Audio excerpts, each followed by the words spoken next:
কাবলি ছোলা ও গরম গরম রুটি বানিয়ে সকালের জলখাবারে মিস্ত্রিদের খেতে দিলাম। আবারও চলে আসলাম ছোট্ট একটা মিনি ব্লগ নিয়ে, কারণ তোরা মিনি ব্লগগুলো দেখতে ভীষণ পছন্দ করো। গতকাল রাতের বেলা কাবলি ছোলাগুলো ভিজিয়ে রেখে দিয়েছিলাম, জানি যে আজকে মিস্ত্রিরা আসবে, তাই সেই মতোই সকালবেলা ঘুম থেকে উঠে এই তো প্রেশার কুকারে কটা সিটি মেরে নিয়েছি। এখন কিন্তু এই কাবলি ছোলাটা রান্না করে নিচ্ছে, আর হাজব্যান্ডের থেকে শুনেও নিয়েছিলাম যে কীভাবে রান্না করতে হয়। তো যাই হোক, এই তো এখানে আমার রান্না আমি করে নিচ্ছি, আর অন্যদিকে যেহেতু মিস্ত্রিরা চলে এসেছে তাই তো এখানে চাটাও বানিয়ে দিলাম।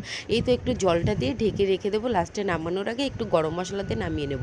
এই তো এখানে হচ্ছে আমি কিন্তু রুটি বানিয়ে নিচ্ছি, আর যেদিন মিস্ত্রিরা কাজ করে সেদিন কিন্তু অনেক খাবার বানাতে হয় আমাকে। সেটা রুটি হলে তো অনেকটাই কিন্তু বানিয়ে নিতে হয়, যেহেতু অনেকজন কাজ করে, তার পাশাপাশি বাড়ির লোকজনও তো রয়েছে। এই তো এখানে হচ্ছে আমি এক এক করে সমস্ত রুটিগুলোই কিন্তু বানিয়ে নিচ্ছি, যেহেতু তাদের সকালবেলা খেতে দেওয়ার সময় হয়ে গেছে। এই তো এখানে আর রুটি নেই, মোটামুটি বানানো কমপ্লিট হলো। এই তো দেখো কতগুলো রুটি বানিয়েছি। তো এতগুলো রুটি বানাতে কতক্ষণ সময় লেগে গেল। এবার হচ্ছে তাদেরকে খেতে দেবো, তাই যেহেতু জল কাটার সময়, তাই তো এখানে ভ্যান করেই তাদেরকে খেতে দিয়ে নিলাম। ভিডিওটি কেমন লাগলো জানিও।